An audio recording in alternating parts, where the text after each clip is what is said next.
안녕하세요. 저는 믿음을 준 사람의 뒤통수를 때린 배신자를 처절하게 응징했던 40대 직장인입니다. 제 인생에서 이런 일이 있을 거라곤 꿈에도 생각을 못했어요. 제 굳건한 믿음을 단박에 깨뜨린 사람은 다름 아닌 제 남편이었습니다. 평생을 의지하며 살아도 모자랄 저희 부부에게 어떤 일이 있었는지 여러분들에게 한번 속 시원히 털어놔 보려고요. 전 샐러리맨이셨던 아빠와 공무원이었던 엄마 밑에서 남동생과 함께 행복하게 자랐어요. 저희 집은 식구들 누구 하나 편애하거나 차별하지 않고 모두가 공평했는데요. 부모님은 제가 첫째라고 더 챙겨주거나 남동생이 남자라고 더 우대해 준 적이 한 번도 없었습니다. 오히려 저희 남매가 서로 똘똘 뭉쳐 우애를 다질 수 있도록 그렇게 키워주셨어요. 특히나 부모님께선 저에게 여자라고 해서 못할 일은 없다는 걸 항상 얘기해 주셨답니다. 정선아, 네가 하고 싶은 거 뭐든지 해도 돼. 대신 시작하면 네가 할 수 있는 만큼 끝까지 해야 되는 거야. 알았지? 엄마, 그럼 나 남자애들처럼 막 운동도 해도 돼? 아이, 그럼 못할 게 뭐가 있어. 대신 뭘 하나 하더라도 똑부러지게 할 자신으로 시작해야 한다. 알았지? 늘 어디에서든 당당하라는 엄마의 말을 들으며 전 그렇게 제가 하고 싶은 일엔 열정을 갖고서 살았습니다. 그래서 어릴 적부터 운동도 정말 많이 했었고 성인이 되어선 혼자서 여행도 정말 많이 다녔죠. 그러던 와중에 제가 30대 초반의 취미생활로 등산을 하게 되었어요. 산에 오를 때마다 그 성취감이 좋아서 전국에 있는 산이란 산은 다 올라가곤 했죠. 그러다가 전 산악 동호회까지 가입을 하게 되었어요. 사실 회원들 연령대가 좀 높을 거라 생각을 하고 가입했는데 제가 가입한 동호회엔 생각보다 젊은 분들도 많이 가입을 했었답니다. 그러다 보니 늘 산행이 끝나고 나면 다 같이 모여 술자리를 할 때가 많았어요. 회원들은 대부분 좀 활달한 분들이 많았지만 그 중에서도 유독 조용하신 분이 있더라고요. 동호회에 가입을 하고서도 그 남자분간 잘 대화도 안 하다 보니 한참이 지난 후에도 별로 친해지지 못했어요. 그러다 딱 어느 날 벌어진 사건 때문에 급속도로 그 남자분과 친해지게 되었습니다. 그날이 약간 구름이 좀 낀 날이었거든요. 한동안 비가 내려 등산을 못하다가 정말 오랜만에 만나게 된 날이었죠. 그런데 갑작스럽게 산을 타다가 예고 없이 소나기를 맞이하게 되었답니다. 그러다 보니 등산로가 비 때문에 점점 미끄럽게 변하더라고요. 처음엔 괜찮을 거라 생각하고 그냥 산행을 이어갔는데 얼마 못 가 전 그만 등산로에서 미끄러져 넘어지고 말았습니다. 그래도 나름 등산을 많이 했다고 자부하던 사람이었는데 거기서 넘어지니 진짜 너무 당황스럽고 창피하더라고요. 그래서 처음엔 창피한 마음에 다른 회원들이 달려 걱정해줘도 괜찮은 척하기도 했죠. 정선 씨, 괜찮아요? 크게 넘어진 것 같은데 어디 봐봐요. 걸을 수 있겠어요? 괜찮아요, 괜찮아. 그냥 살짝 넘어진 거예요. 다들 많이 놀라셨죠? 전 괜찮으니까 먼저 올라가세요. 살짝 삐끗한 것 같은데 제가 보기엔 괜찮은 것 같아요. 전 대신 좀 천천히 올라갈게요. 정말 괜찮은 거 맞죠? 아프면 여기서 하산하는 게 좋을 것 같아서요. 저 때문에 그러실 필요 없어요. 전 괜찮으니까 비도 그쳤고 얼른 올라가세요. 전 천천히 갈 테니까. 그렇게 웃으며 다른 회원들을 보냈지만 실은 다리가 너무나 아팠습니다. 그런데 그땐 티를 도저히 못 내겠더라고요. 다들 신나서 등산을 하는데 제가 그 분위기를 망칠 수가 없겠다는 생각이 들었죠. 결국 그렇게 회원들을 다 보내고서 저 혼자서 뒤에서 끙끙대며 산행을 이어가고 있었어요. 그러다 도저히 더 이상은 걸을 수 없겠다 싶어 중간에 바위에 걸터 앉아 잠시 쉬고 있었어요. 그런데 그때 한 사람이 불쑥 앉더니 제 발목을 이리저리 봐주더라고요. 바로 그 사람이 저랑 친하지 않았던 그 남자였습니다. 아, 이거 좀 부은 거 보니까 상태가 많이 안 좋은 것 같은데요. 내려가 보셔야 할 것 같은데 걸을 수 있겠어요? 어? 아까 안 올라가셨어요? 다들 먼저 올라갔는데. 동인 씨도 얼른 올라가세요. 전 여기서 좀 쉬다가 괜찮아지면 내려가려고요. 올라가시면서 얘기 좀 해주세요. 전 아무래도 안 되겠네요. 혼자서 내려갈 수 있으시겠어요? 그러지 말고 제가 부축해 줄 테니까 같이 내려가요. 아니에요. 이번에 오랜만에 모인 건데 전 괜찮으니까 가세요. 저야말로 괜찮습니다.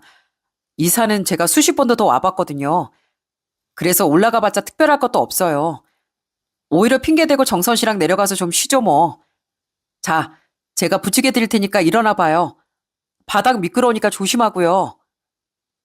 매번 볼 때마다 무뚝뚝하고 표정도 없었던 그 남잔 생각보다 다정하고 섬세했습니다.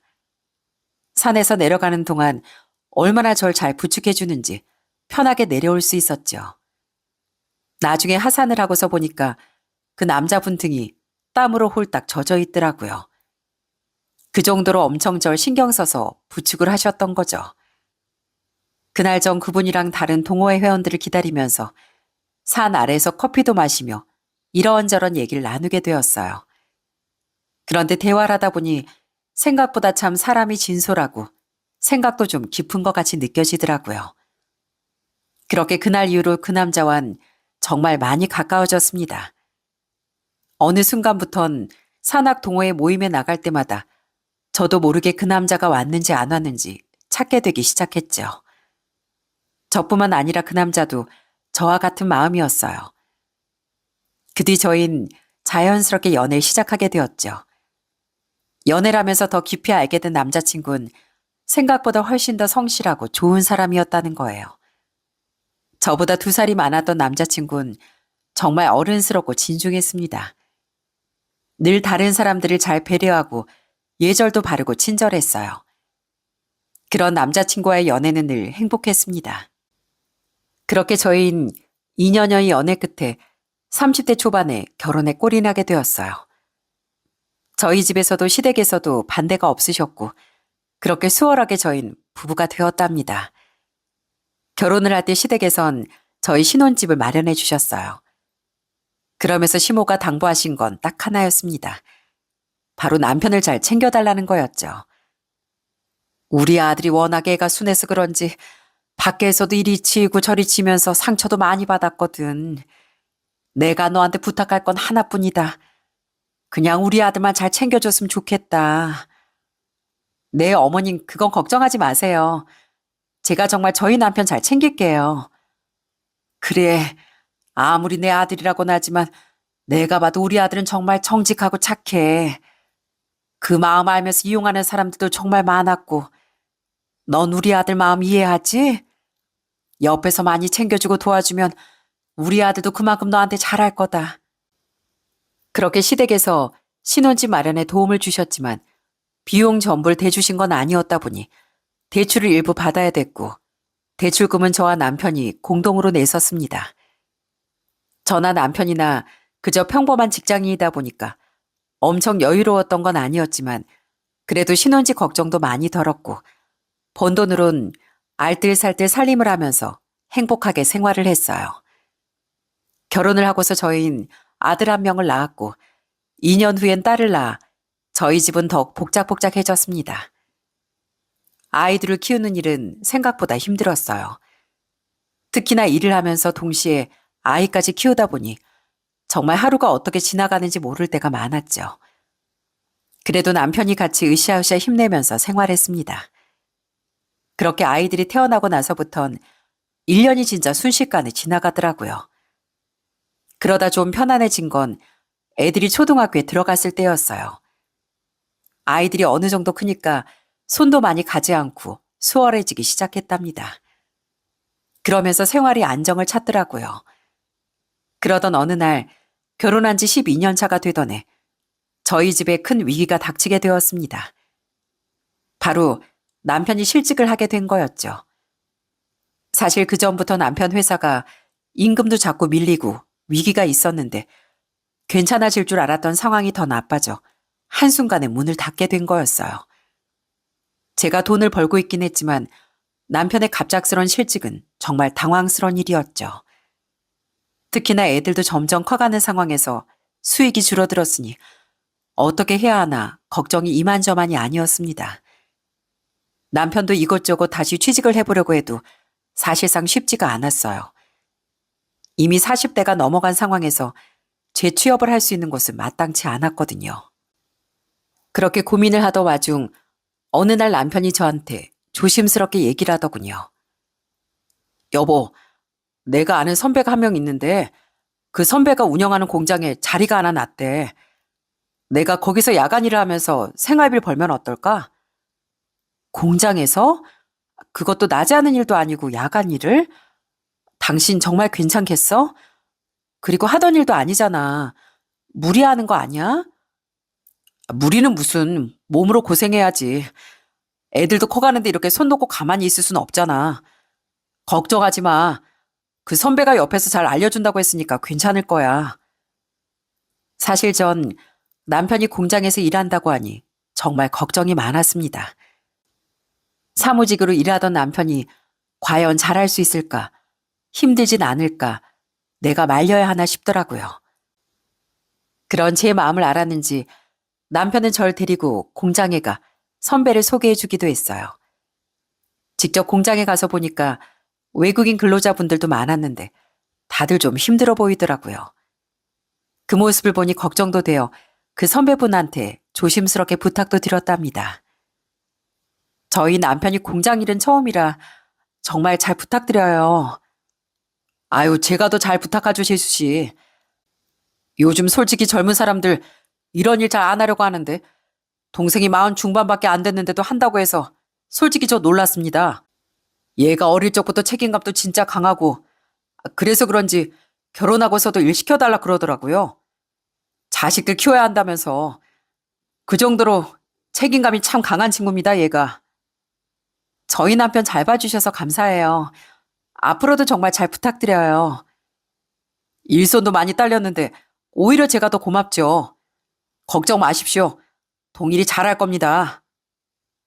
그렇게 남편은 공장 일을 다니게 되었어요. 다른 것보다 몸 쓰는 일이니 전 남편이 걱정되었지만 남편은 힘든 내색도 하지 않고 정말 씩씩하게 열심히 일하더라고요. 그런 모습을 보면서 정말 남편에게 신뢰가 더 많이 갔던 건 사실입니다. 늘 퇴근하고 들어오면 아침이었는데 전 출근하기 전에 매일같이 남편 팔다리를 주물러주곤 했어요.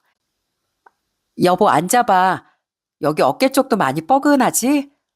처음엔 많이 힘들다고 하더라고. 당신 진짜 고생이다. 고생은 무슨. 처자식 있는 남편이 이렇게 열심히 일을 해야지. 그래야 가장으로서 체면이 서는 거지 뭐. 내 걱정은 하지 마, 여보. 내가 정말 어떻게든 다시 재기할 거니까. 그래, 난 당신 믿어. 어디서든 분명 똑부러지게 잘할 거야, 당신은. 남편은 항상 씩씩하게 얘기했지만 날이 갈수록 살이 쭉쭉 빠지는 게 눈에 보이더라고요.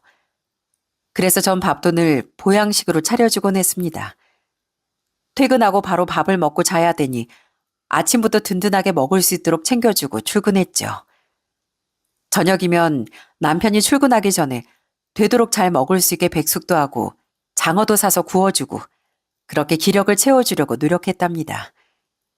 그렇지만 아무리 그렇게 잘 먹이고 푹 쉬게 해줘도 하던 일이 아니라 그런지 남편은 통통했던 몸매가 쫙 빠져버리더군요. 그런 모습을 좋지 않게 봤던 건 바로 시모였고요.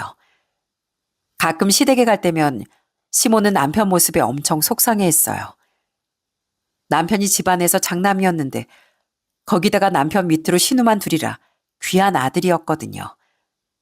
그러다 보니 하나밖에 없는 아들을 고생시킨다며 저를 나무라실 때가 많았어요. 아이고, 우리 동일이 살이 왜 저렇게 빠졌다니? 너 요즘 뭐 안 먹이는 거야? 아, 그렇게 덩치 좋던 우리 아들이 언제 저렇게 살이 빠져가지고선 볼 때마다 빠지는 게 내가 아주 너무 속상하다, 얘. 어머님, 제가 밤낮으로 계속 보양식으로 챙겨줘도 살이 좀 빠지더라고요. 주변에 물어보니까 현장직 갑자기 시작하면 초반엔 그렇대요. 그래도 어느 정도 살 빠지고 그러면 잘 안 빠진다고 하니까 걱정하지 마세요. 아휴, 아무리 그래도 저건 너무하지 않니? 네가 뭘 잘 안 먹이는 거 아니야? 말만 보양식 먹인다고 하고 부실하게 먹이는 거 아니냐고.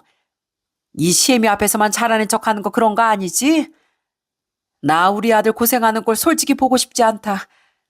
네가 옆에서 공장 다니라고 막 부추긴 거 아니야? 어머님, 제가 무슨 남편들이 힘든 일 하라고 부추기겠어요. 남편이 스스로 알아보고 시작한 일인 거 어머님도 잘 아시잖아요. 알긴 알다만 그래도 제가 원래 하던 일도 아니고 네가 옆에서 돈돈거리니까 어쩔 수 없이 시작한 거 아닌가 해서 하는 말이야. 어쨌거나 좀 잘 챙겨라. 네가 더 신경 써야지.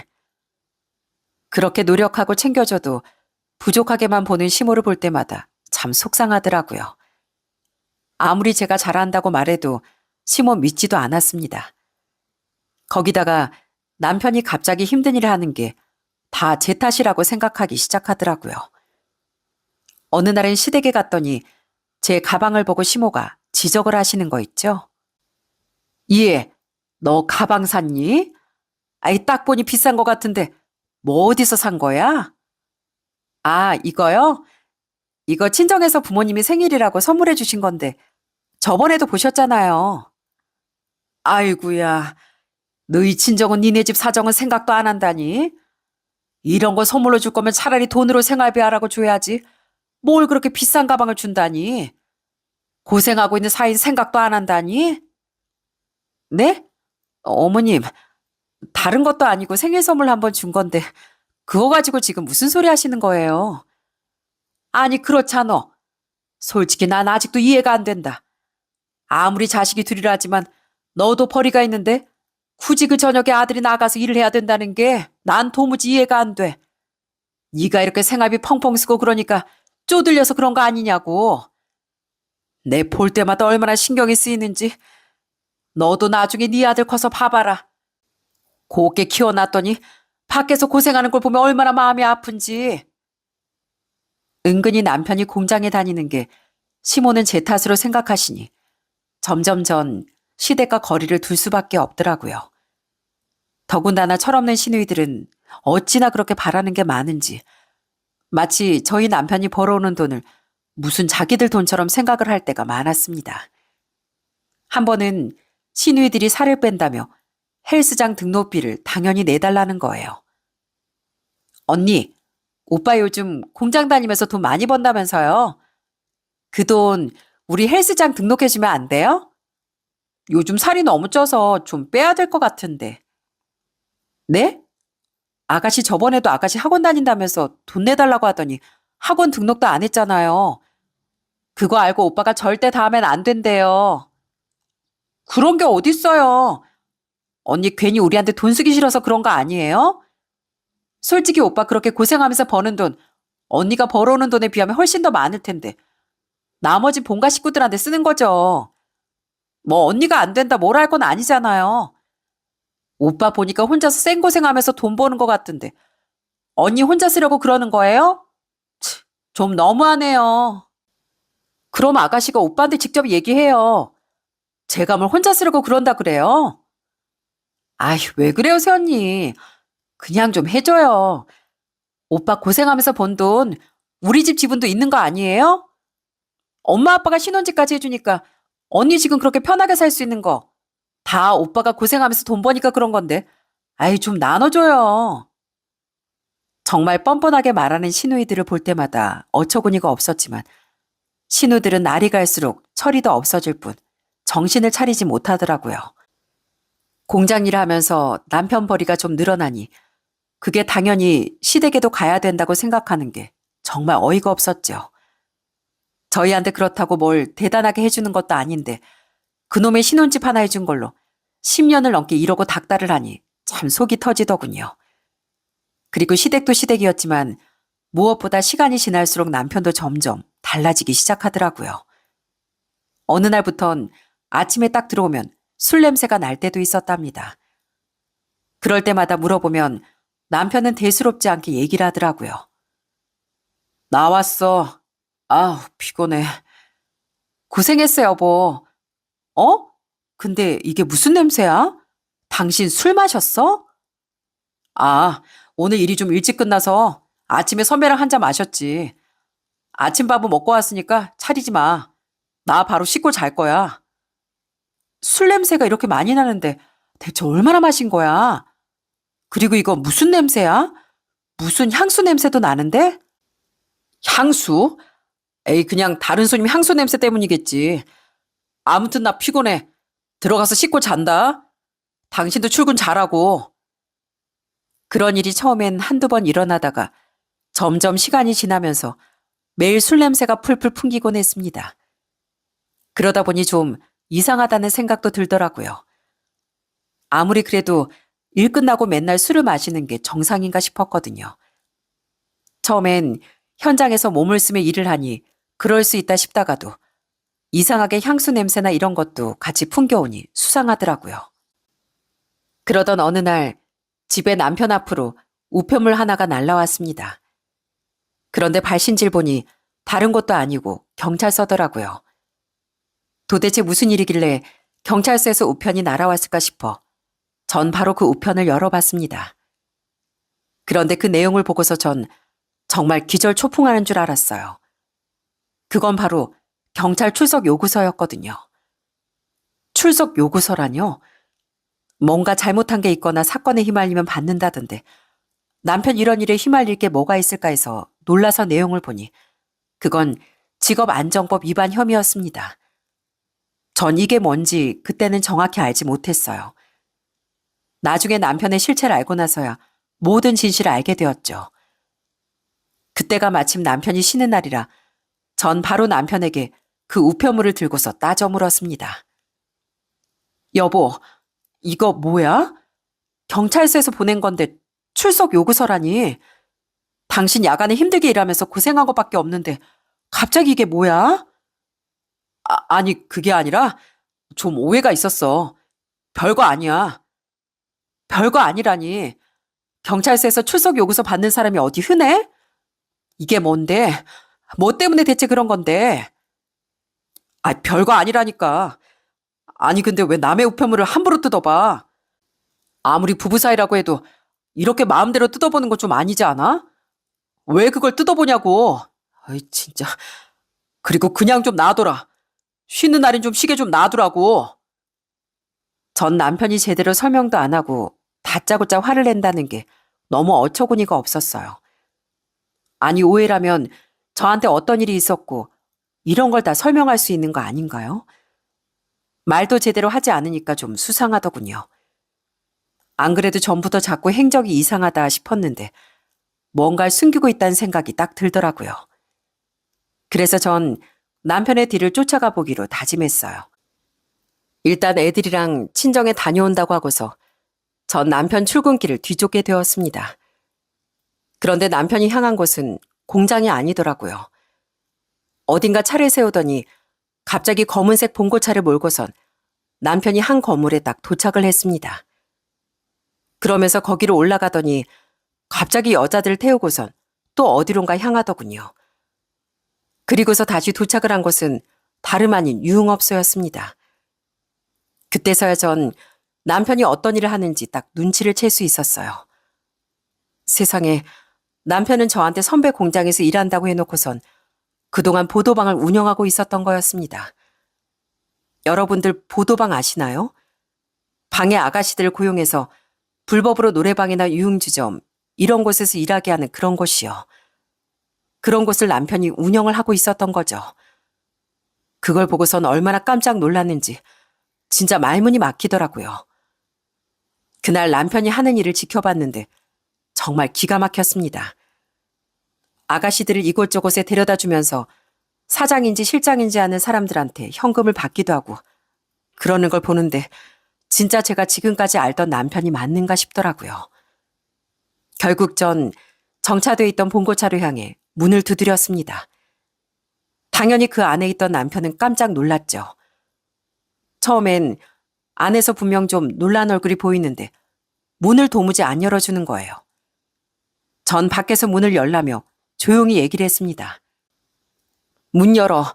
다 아니까 문 열라고. 그러자 남편은 슬쩍 창문만 내리고선 조용히 얘기를 하는 거예요. 여보, 아니, 여긴 어떻게 왔어? 두 번 말 안 할 거야. 당장 나와. 빨리 나오라고. 아이, 참. 그러더니 남편은 결국 봉고차에서 내리더라고요. 옷도 어디서 그렇게 갈아입었는지 공장 간다며 입었던 작업복이 아니라 무슨 건달처럼 이상하게 옷까지 챙겨 입은 모습을 보면서 진짜 기가 차더군요. 화려하게 번쩍번쩍 비치는 유흥주점 네온사인 아래에서 전 남편에게 차분히 얘기를 했어요. 거기서 진짜 조금만 방심하면 당장이라도 뒤엎어버릴 것 같아 되도록 전 침착함을 잃지 않으려고 했죠. 그런데 남편의 행동이 진짜 기가 막히더군요. 지금 이게 뭐 하는 짓이야? 당신 여태 나한테 거짓말하고 지금까지 이런 짓 하고 있었어? 어떻게 자식까지 있다는 사람이 이런 짓을 해? 나도 먹고 살려고 하다 보니까 어쩔 수가 없었어. 내 나이 이제 무슨 일을 하겠어? 이런 일이라도 해야지. 뭐? 지금 그걸 말이라고 해? 그럼 공장은 어떻게 된 건데? 공장일 하다 보니까 너무 힘들고 지쳐서 또 몸이 힘든 거에 비해 돈도 안 되는 것 같고 그래서 그만뒀어. 근데 그걸 당신한테 어떻게 얘기를 해? 나도 뭐라도 하면서 먹고 살아야 될 거 아니야. 한 번만 봐줘. 어? 내가 이걸로 돈만 많이 벌면 딱 그만둘게. 뭐라고? 지금 바로 그만두겠다는 것도 아니고 돈을 벌어서 그만두겠다고? 지금 그게 말이야 막걸리야? 그 말이나 된다고 생각해? 당신은 어떻게 그런 소리 할 수가 있어? 당신이 그러고도 애 아빠야? 애 아빠냐고. 그러자 남편은 오히려 적반하장으로 저에게 화를 내기 시작하더군요. 아이, 그럼 어쩌라고? 내 나이에 지금 무슨 일을 하라고 나한테 큰 소리야? 그리고 내가 뭐 하고 싶어서 해? 다 처자식 먹여 살리겠다고 하는 거잖아. 그럼 뭐라도 하는 남편한테 고마워해야지. 어디서 큰 소리야? 당신 지금까지 생활비라고 썼던 거 내가 다 이러면서 번 거야. 잘만 써놓고선 지금 무슨 소리 하는 거야? 지금 뭐라 그랬어? 그럼 그게 정당하다는 거야? 어떻게 그런 소리 아무렇지 않게 해? 당신이 불법을 저질렀으니까 경찰에서도 조사받으러 나오라고 한 거 아니야. 근데 그래 놓고서 뭐가 그렇게 당당해서 큰 소리야? 당당하지 않을 것도 뭐가 있는데 이것도 엄연한 일이야. 이런 일도 있지만 저런 일도 있는 거지. 뭘 그거 가지고 그렇게 예민하게 굴어? 아, 몰라. 난 이거 그냥 계속 할 거니까 정 싫으면 내가 주는 생활비 받지 마 그럼. 그럼 되겠네. 그렇게 남편과 실랑이를 하고 있던 그 순간 갑자기 한 술에 취해 보이는 여자가 끼어들더니 대뜸 화를 내기 시작하더라고요. 아줌마 누구예요? 누군데 우리 오빠한테 삿대질해요? 왜 소리를 치냐고요? 뭐야, 당신은 누군데? 나? 나 오빠 애인이거든요? 왜 우리 오빠한테 화를 내요? 애인? 진짜 가지가지 하고 앉아있네. 야, 난 이 사람 와이프다. 뭐라고요? 와이프요? 처음엔 그 여자가 좀 당황스러워 하더라고요. 남편은 그 여자 옆에서 어쩔 줄 몰라 하고 있었고요. 불법적인 일을 하는 것도 모자라 여자까지 만나고 있다니 진짜 남편이란 작자의 밑바닥을 이번에 제대로 보는구나 싶었어요. 그런데 이 애인이란 여잔 진짜 술이 얼마나 취했는지 휘청거리며 절 비웃었습니다. 와이프? 오빠 그럼 이런 아줌마랑 여태껏 산 거야? 아휴, 딱 봐도 60kg 넘어 보이는데 완전 못생겼다. 오빠가 불쌍하다 불쌍해. 그러니까 나한테 홀라당 넘어왔구나? 야, 그만해. 아, 왜? 아줌마, 그 몸매로 와서 여기서 행패 부리지 말고 집에 가서 발이나 닦고 주무세요. 난 오빠랑 할 일이 좀 남아있거든요. 뭐? 야, 너 지금 말 다 했어? 이게 어디서 그따위 말이야? 아, 이 아줌마가 진짜. 아줌마, 나 그렇게 만만한 사람 아니거든? 나한테 머리채 한번 잡혀볼래? 그러더니 제 옷을 붙잡는 그 여자를 전 바로 안다리를 걸어 한 방에 제압을 해버렸습니다. 술에 취하기도 했지만 진짜 그냥 한 손으로 제가 딱 넘길 수 있을 정도로 비리비리하고 힘도 없는 여자였더라고요. 그러자 그 여자는 나가 떨어지더니 고래고래 소리를 치며 자리를 떠나버렸어요. 아줌마, 아줌마 내가 너 신고할 거야, 신고. 신고? 신고 내가 해야지. 어디서 가정 있는 남자를 건드려? 나야말로 너 신고할 거야. 그러자 그 여자는 불이 나게 자리를 피해버리고 말았습니다. 남편은 절대 만나는 여자가 아니라며 그제서야 해명을 하더라고요. 여보, 아니야. 쟤 나랑 만나는 애 아니고 그냥 일하는 여자애 중 한 명이야. 오해하지 마. 오해? 야, 너 지금까지 밖에서 이렇게 하고 다녔니? 진짜 가관이다. 정말 가지가지 어디까지 하려고 그래? 그런 거 아니라니까. 나 그냥 일만 하는 거야, 일만. 왜 내 진심을 안 알아주는 건데. 하여튼간 당신은 진짜 꽉 막힌 사람이라니까. 나 더 이상 당신하고 할 얘기도 없고 뭐 알아서 생각하든가 말든가. 그러더니 쌩하니 가버리는 남편을 보면서 정말 너무 기가 막히고 어이가 없었습니다. 남편을 뒤쫓아가면서 보니까 진짜 딱 봐도 어리게 보이는 사람들도 정말 많더라고요. 뒷조사를 해보며 알아보니 남편이 운영하는 보도방엔 대학생들도 있고 주부들도 있고 이혼한 사람들도 있었고 정말 별의별 사람들이 다 근무를 하고 있더라고요. 물론 다들 사연도 있을 테고 어쩔 수 없이 그 일을 하는 사람들도 있겠지만 전 그런 사람들을 돈벌이 수단으로 사용하는 남편에게 더더욱 화가 났어요. 특히나 전부터 남편이 공장에서 야간이라며 고생을 하니 진짜 힘들지 않을까 싶어 내내 남편을 응원하고 열과 성의를 바쳐서 잘해줬었는데 그런 저에게 이렇게 뒤통수를 친다는 게 진짜 화가 나더라고요.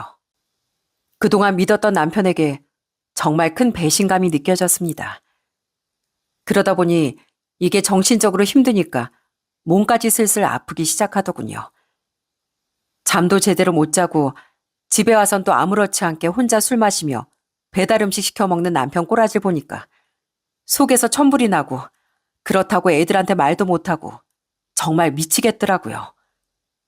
속에서 그렇게 응어리가 생기니 전 결국 탈이 나고 크게 몸살이 나버리고 말았습니다. 그런데 마침 그때가 시댁 제사였어요. 전 몸도 너무 아프고 더군다나 남편과 더 살아야 되나 말아야 되나 막 고민을 하고 있었던 때라 굳이 거기에 가야 할 필요를 못 느꼈습니다. 그래서 시댁에 연락을 하고서 제사에 안 갔죠. 그런데 그 다음날 시모에게서 전화가 왔더라고요. 전 제가 걱정돼서 전화를 하신 줄 알았습니다. 그런데 딱 받자마자 내뱉는 시모의 말에 전 정신이 번쩍 들었죠. 뭐 많이 아프냐? 아이고 누군 새벽까지 잠도 못 자고 일하는데 누군 아프단 핑계로 내내 누워있으니 참 좋겠다 넌. 아무리 아파도 제사엔 와야 하지 않겠어? 어머님, 제가 오죽하면 안 갔겠어요. 지금 그 말 하시려고 전화하신 거예요? 저 아직 몸 상태 안 좋아서요. 다음에 전화 드릴게요. 아니 그것보다도 너희 그 집 처분하고 우리 집에 들어와 살거라. 이대로는 도저히 안 될 것 같아 사는 말이니까 그냥 얼른 정리하고 들어와. 네? 그게 무슨 소리세요? 갑자기 집을 내놓고 들어와서 살라뇨. 어머님 제가 왜 그 집으로 들어가야 돼요? 니네 집 우리가 해준 거 아니냐. 니들 잘 살라고 해줬더니만 감사한 줄은 모르고 그따위로 살고 있는데 내가 속이 안 터지겠어? 잔말 말고 빨리 처분하고 들어와. 정말 다짜고짜 대뜸 시댁으로 들어오라는 시모의 말을 들으며 너무나도 어이가 없었어요. 고작 제사에 참석하지 않았다고 해서 집까지 처분하라는 게 진짜 이해가 안 되더군요. 안 그래도 남편 때문에 진짜 심란해 죽겠는데 시모까지 저러니 머리가 돌아버리는 줄 알았습니다. 그렇다고 몸 컨디션도 좋지 않은데 거기다 신경을 쓰고 싶지도 않았어요. 그래서 처음엔 그냥 좋게 얘기를 하려고 했었죠. 그런데 이 시모는 제 화에 아주 불을 지펴버리더군요. 어머님, 전 그럴 생각 없습니다. 다짜고짜 집을 처분하라뇨. 그렇게는 안 합니다. 네가 그러고 안 그러고 선택 권한이 어딨어? 너도 양심적으로 생각을 한번 해봐라. 네 남편은 뼈가 빠지게 밖에서 일하는데 넌 집에서 대충 챙겨주고 앉아있으니 내가 널 그대로 둘 것 같니? 내가 너 데리고 살면서 제대로 시집살이 좀 해야 되겠다. 그래야 너도 정신 차리지. 지금껏 며느리라고 그래도 오냐오냐 했더니만 아주 제대로 하는 것도 없고 말이야. 어? 너 해도 해도 너무한 거 아니냐? 우리 아들 그렇게 일하면서 10kg도 넘게 빠졌어, 얘. 얼마나 네가 남편을 챙기지 않았으면 그 덩치 큰 애가 그렇게 살이 빠져? 도저히 안 되겠으니까 집으로 들어와 살아라. 내 아들은 내가 직접 챙겨야 되겠으니. 부동산에 매물로 내놓았으니까 그렇게 알아. 어머님, 그걸 대체 왜 매물로 내놓는데요? 그럼 어머님 아들도 매물로 내놔도 되겠죠?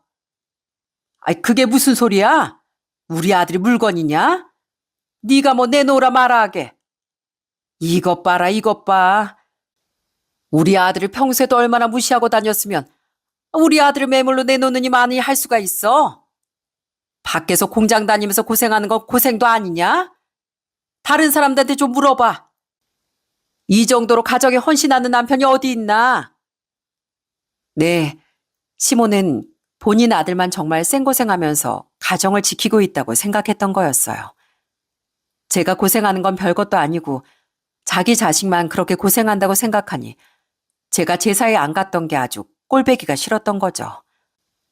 전 그래서 시모에게 진실을 말해줘야 되겠다 싶었습니다. 네, 마음대로 하세요 그럼. 전 그럼 앞으로 며느리 그만하겠습니다. 아드님 데리고 직접 챙기시든지 마시든지 알아서 하세요. 뭐? 너 뭐야? 뭔데 그렇게 당당해? 뭔데 그렇게 시어머니한테 당당하냐고? 남편이 그렇게 고생하면 남편을 떠받들고 살면서 시댁에도 잘해야지. 근데 오히려 반대로 큰 소리를 쳐? 아주 그냥 너 엉망진창이구나. 저기 어머님, 그 잘난 아들 있죠? 뭐 얼마나 가정에 충실한지 아시고선 하시는 말이세요? 저도 어머님 아들이 매일 야간 근무하면서 가족 위해서 열심히 사는 줄 알았어요. 근데 그게 아니더라고요. 세상에나 밖에 아가씨 상대로 돈 벌고 있더라고요. 보도방이라고 들어보셨죠? 적개건들 알선해주는 그런 곳이요. 그런 곳에서 어머님 아들이 일하고 있어요. 그러자 시모는 무척이나 당황스러워하면서 저한테 되묻더라고요. 당연히 시모는 당황스러울 수밖에 없겠죠. 시모는 자기 아들이 진짜 성실하고 정직하고 법 없이도 살 사람이라고 늘 말했었거든요. 뭐? 지금 그게 무슨 소리야? 우리 아들이 설마 그런 일을 하겠어? 우리 아들같이 착한 애가 어디 있다고. 무슨 그런 일을 해? 내 아들은 그런 일 할 일도 없어.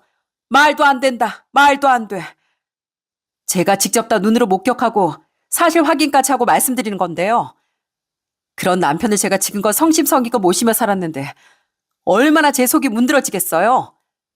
그래서 이렇게 몸살나고 아픈 건데 그깟 제사 한번 못 갔다고 신혼집을 내놓으신다고요?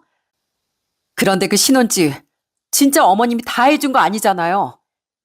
비록 남편 명이지만 대출금 저도 갚았거든요. 근데 왜 무작정 매물로 내놓으신다고 하세요? 절대 그냥은 처분 못합니다. 뭐라고? 당연히 우리가 돈을 냈으니까 우리 집이지. 난 너한테 한 푼도 못 준다. 절대 못 줘. 그건 두고 보면 알겠죠. 그리고 이 집 걱정할 시간에 아드님 걱정 먼저 하세요. 경찰에서 조사받으러 나오라던데 조용히 넘어갈 수나 있겠습니까? 거기다가 상간녀도 있던데 위자료도 준비하셔야 되겠네요. 내 아들이 그럴 리가 없어. 내 아들이 얼마나 착한 아들인데. 내가 얼마나 정직한 아들을 키웠는데. 내가 법 없이도 정직하게 살게 키웠는데. 네가 아주 내 아들을 모함하는구만. 절대 그럴 일 없다. 없어. 그러더니 시모는 황급히 전화를 끊어버렸습니다. 그 뒤로 정말 시댁엔 난리가 났어요. 남편도 시댁에 제가 말했다는 걸 알고선 엄청나게 저한테 화를 내더라고요. 그렇지만 남편은 더 이상 저한테 따지지도 못했습니다. 그로부터 며칠 후 남편은 구속이 되었거든요. 구속되어서 조사를 받게 되니 그제서야 시댁에선 저한테 미안하다고 사과하며 남편을 용서해달라고 계속 부탁을 하더라고요. 애미야, 아무리 미워도 네 남편이고 애들 아빠잖니. 걔가 나쁜 뜻으로 그런 것도 아니고 돈 벌어보려고 그랬다는데 네가 한 번만 좀 용서해주면 안 되겠니? 용서요? 아니요. 더는 못하겠는데요. 들어보니까 남편이 이게 처음이 아니더라고요. 어머님도 아셨죠? 보아하니까 20대 때도 이런 일 했었다던데.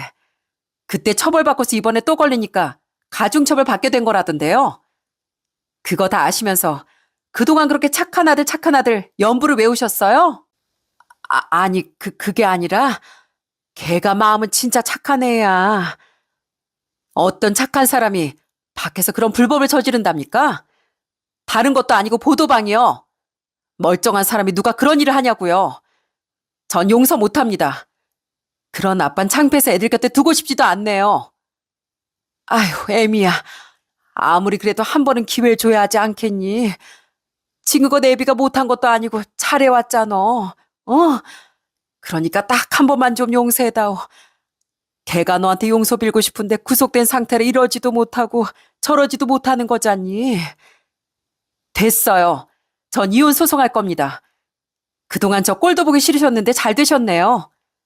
그 귀한 아드님 평생 옆에서 보살피면서 아끼며 살아보세요. 그러고선 전 전화를 딱 끊어버렸습니다. 그 후로도 시댁에선 시부고 시모고 신우들까지 죄다 전화가 왔지만 전 한 번도 받지 않았어요. 거기다가 남편은 더 충격적인 사실이 있었습니다. 20대 때 이미 보도방 운영으로 법적 처벌을 받은 이력이 있었다는 건 충격적인 사실 중 세 발의 피였죠. 알고 보니까 회사가 힘들어져서 문을 닫아 실직한 게 아니라 그냥 회사가 실직 나서 그만둔 거였더라고요. 전에도 그렇게 쉽게 돈을 버는 걸 느꼈으니 그냥 회사 일하면서 돈 버는 건 마음에도 차지 않았던 거죠. 모든 사실이 밝혀지고 나서 얼마나 소름이 끼치던지 그동안 감쪽같이 우릴 속여왔다는 게 더 괘씸했습니다. 남편에겐 정말 확실한 유책 사유가 있었으니 이혼 소송에 문제가 없었지만 사실 제일 걱정이 되었던 건 바로 재산 분할이었어요. 아무래도 시댁에서 집을 해준 지분이 있다 보니 특유 재산이라 이게 재산 분할에 포함이 안 될 수도 있다고 했습니다. 그래서 진짜 걱정스러운 마음에 알아보게 됐는데 저희가 혼인기간이 10년이 훌쩍 넘었고 거기다 자녀 양육도 하고 있고 재산 관리도 제가 직접 해온 정황이 있어 기여도가 인정되면서 분할을 할 수 있더라고요. 솔직히 시댁에선 그냥 신혼집 마련할 때 비용만 지원해 줬을 뿐 그동안 재산세라든지 세금이라든지 인테리어나 수리 이런 것부터 대출했던 것까지도 제가 싹 다 처리를 하고 있었거든요. 그러니 분할 대상으로 올릴 수 있었던 거죠. 결국 그동안의 기여도를 인정받아 재산 분할을 해 7대 3으로 결정되면서 분할을 받을 수 있었어요. 심지어 처음 구입 비용보다 가치가 좀 상승해서 전 나름 좋게 분할을 받게 되었죠. 당연히 상간녀에 대한 소송도 진행하고 남편과 상간녀로부터 위자료도 받을 수 있었답니다. 보도방을 운영하면서 거기 일하는 여자와 불륜까지 저지르다니 이건 진짜 용서할 수 없는 일 아닌가요? 소송하면서 드러나는 진실에 진짜 참담했지만 변호사님 도움을 받으며 정말 정신 바짝 차리고 그렇게 잘 마무리할 수 있었답니다. 애들 양육권은 당연히 제가 가지고 올 수 있었고 양육비도 각각 70만 원씩 이렇게 책정을 받을 수 있었네요. 정말 소송하는 와중에도 마음이 여러 번 심란했었는데 그래도 끝까지 잘 버티고 준비했던 게 지금은 참 다행이라고 생각합니다. 그러는 도중 남편은 징역형 처벌을 받게 되었어요. 그 전에 이미 법적 처분 기록이 있었는데 또 동일한 잘못을 했으니 가중처벌을 받은 거였죠. 그렇게 모든 상황이 끝이 나자 전엔 한 번만 기회를 주면 안 되겠냐며 저한테 빌었던 시모는 또 태도를 싹 바꾸더라고요. 그 이유가 뭔지 아세요? 바로 시댁에서 해준 신혼집 값이 올랐기 때문이랍니다. 거기서 제가 분할에 가져가게 됐으니 시모는 아주 배가 아파서 떼구르르 구르더라고요.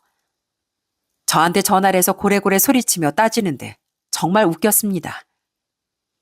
야, 네가 무슨 삶을 가져가? 우리 아들 깜빵에 보내놓고선 어떻게 재산까지 뺏어가냐고? 어? 그 돈이 어디서 난 건데 니까지게 그 돈 벌지도 못하면서 그 돈을 가지고 가? 내놔. 당장 내놓으라고. 그렇게 가지고 갈 거면 네가 한돈만 가지고 가야지. 어디서 집 오른 값으로 삶을 떼어가? 그건 저한테 따질 게 아니라 법원 가서 따지세요. 제가 결정한 것도 아닌데 왜 저한테 날리세요? 뭐? 너 내가 가만히 안 둬. 그리고 양육비도 못 줘. 한 푼도 안 줄 거니까 그렇게 알아. 남자가 사회생활 하다 보면 여자 좀 만날 수도 있지. 그거 가지고 지금 이 난리를 펴? 돈 벌려면 불법적인 거 다 할 수 있는 거지. 그거 이해 하나 안 해주고서 양육비를 바라는 거 아니겠지? 우린 절대 못 준다. 못 줘. 아드님 또 깜빵 보내고 싶으신 거예요? 정말 눈물 나는 모정이네요. 마음대로 하세요, 그럼. 양육비까지 안 주면 요즘 구치소에도 간다던데. 어디 한번 하고 싶은 대로 해보세요. 전 법대로 할 테니까요. 야, 이게 정말 너 앞으로 얼마나 잘 사나 내가 두고 볼 거야, 내가. 그렇게 고래고래 소리치는 시모의 전화 끝으로 전 모든 시댁 전화번호를 차단해버렸어요. 그 뒤로 졸지의 시모는 아들 옥바라지까지 하게 생겼어요. 항상 자기 아들은 정직하다, 착하다, 우리 아들 같은 애 세상에 없다는 말을 입에 달고 살더니 진짜 뒤로는 죄다 진실을 숨기고 있었다니 그저 어이가 없을 뿐입니다. 지금 전 남편과 이혼한 진 1년여가 지났는데 지금은 형량이 얼마 남지 않은 걸로 알고 있어요. 부디 제발 거기서 정신 차려서 사회에 나와선 좀 정직한 삶을 살았으면 좋겠네요. 아무리 못나고 미운 남편이지만 그래도 애들한텐 또 아빠이기도 하잖아요. 언젠가 그런 못난 아빠도 아빠라고 불러야 할 날이 올 수도 있는데 제발 그 전에 개과천선해서 사람이 좀 되길 바랍니다. 그리고 시댁 식구들도 좀 정신 차려서 항상 본인들이 하던 말처럼 정직한 삶을 정말로 살아봤으면 좋겠네요. 지금은 저희는 이혼 후 친정으로 들어가 지내고 있습니다. 부모님께서 저희 아들, 딸을 봐주시며 많이 고생을 하고 계세요. 저도 직장을 다녀야 하다 보니 애들을 그렇게 부모님께 맡기고 있는데 매달 용돈을 챙겨드리곤 하지만 늘 그것만으론 부족하다는 걸 저도 느끼고 있습니다. 정말 제가 드리는 생활비보다 훨씬 더 많은 걸 저희 애들한테 해주시는 게 저희 부모님이시거든요. 그래서 앞으로 제가 좀 더 노력을 해서 더 좋은 환경에서 편하게 지내실 수 있도록 노력하려고요. 항상 부모님께선 제 걱정만 하시는데 앞으로는 제 걱정은 줄이시고 당신들 걱정하면서 건강도 잘 챙기셨으면 좋겠습니다. 전 앞으로 그동안 못해드린 효도를 하면서 열심히 살 겁니다. 다행히 저도 이혼하고서 일도 잘 풀리고 애들도 지금은 행복하고 건강하게 잘 지내고 있어서 소소한 행복을 만끽하며 하루를 보내고 있답니다. 아마 제 사연을 들으신 분들이 어떻게 생각하실지 모르겠지만 전 제가 잘한 선택이라고 생각해요. 부모는 자식의 거울이라고도 하지 않습니까? 부모가 어떤 행동을 하는지에 따라 그걸 또 고스란히 자식이 배운다고 하는데 전 남편의 그런 거짓된 삶을 절대 아이들이 배우지 않았으면 하는 마음에 냉정하게 이혼을 결정한 거였거든요. 가족은 사랑도 중요하지만 무엇보다 신뢰와 믿음이 중요하다고 생각해요. 이 믿음이 깨지게 되면 아무리 가족이라고 해도 관계는 멀어질 수밖에 없는 것 같습니다. 그러니 여러분들도 가족 간의 신뢰와 믿음이 탄탄하게 지켜질 수 있도록 노력하셨으면 좋겠어요. 사실 속 시원하게 털어놓기 어려운 일이었는데 이렇게 얘기를 하니 마음은 후련하네요. 지금까지 제 사연 들어주신 분들께 정말 감사드립니다. 여러분들의 앞날엔 행운만 가득하시길 바랄게요.